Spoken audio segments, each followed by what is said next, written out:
Hey, Newt, yesterday with the Super Bowl, an American tradition came to an end. President Trump decided not to sit down with NBC for the big halftime live interview. He said, no, not going to do it. What do you think of that? Good. Why? Well, because NBC, look, I find Meet the Press now I can't watch it anymore. It's so biased. And there's no reason the president should subject himself to going through this charade as though being interviewed by the enemy is a neutral event. The elite media is totally the offensive wing of the left.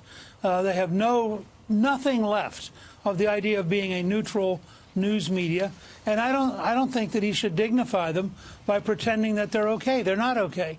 They're terribly biased, and they're very often factually false. Well, apparently he agreed with you. Well, what changed now that that memo is out for you? Devin Nunes put it out. He defended it. We'll be on with us in about an hour or so, talking about it even some more, and the Democrats are going to respond with their own 10-page memo. Here's Devin. Here is Adam Schiff condemning Devin Nunes. Listen. The interest wasn't oversight. The interest was a political hit job on the FBI in the service of the president. But the goal here really isn't to find out the answers from the FBI.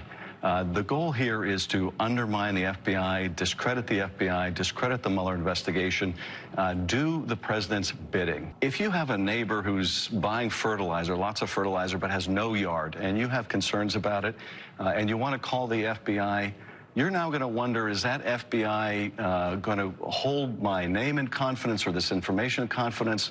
What if this becomes politicized? Sources are going to dry up because of what the Republicans on this committee are doing now. Legitimate concern? Look, I think Adam Schiff is desperately trying to cover up a terrible situation. The Obama administration was deliberately politicizing the justice system. They were politicizing the Justice Department at the level of the Attorney General. They were politicizing the top levels of the FBI. I mean, the real question here is why can't Adam answer some very factual, straightforward questions? Apparently, the FBI used a totally false, politically paid-for Hillary Clinton campaign document to convince a federal judge to issue a wiretap. Now, that should be pretty startling even for a liberal Democrat.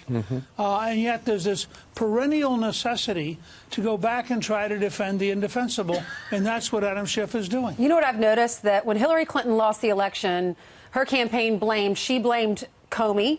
Meanwhile, she was the one that had the secret server and was lying about how many phones she used. When the FBI does something wrong, like they have here, it appears, then they blame Devin Nunes for letting it come to light.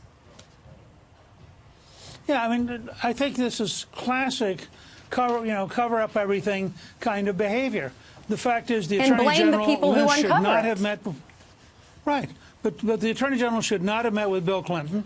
Comey did all sorts of things. I mean, you start building all the list of what Comey did wrong, and it's very clear that we need a thorough investigation. And again, let me be clear. 98% of the FBI agents are honorable, hardworking, serious people who try to enforce the law. But that upper level was truly corrupted. And if you start piecing together by chronology what they were doing, it's very hard for me to see how you defend it. Sure. Mr. Speaker, we've got to ask you as well about some legislation that's going on Capitol Hill.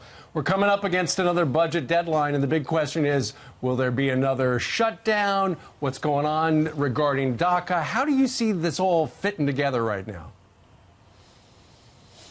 Well, I'm hoping that the Democrats got burned badly enough. If you look at the contrast between the Democrats melting down as they shut down the government and the tremendous response to President Trump's State of the Union, 75% approval of his State of the Union address.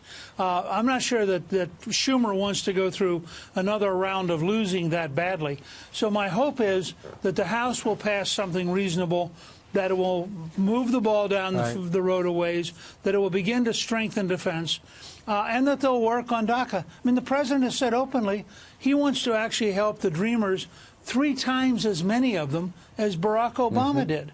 So I don't understand why the Democrats can't accept victory as victory and actually help the people they claim they care about. Senator John McCain and Senator Chris Coons, bipartisan, want to put a plan out that says, okay, we're just going to study border security and let's give a pathway to citizenship for all the DACA kids. Is there, to me, that is the definition of a non-starter. Others are saying this is what we need. Yeah. What do you think? Why would any Republican suggest we need to study border security? When I was Speaker of the House, we're talking now about 20 years ago, we passed the initial wall for San Diego, and it works. There's zero. Chairman Duncan Hunter got it through the Congress. It has been built. It has been working for over 20 years. We don't need to study the wall.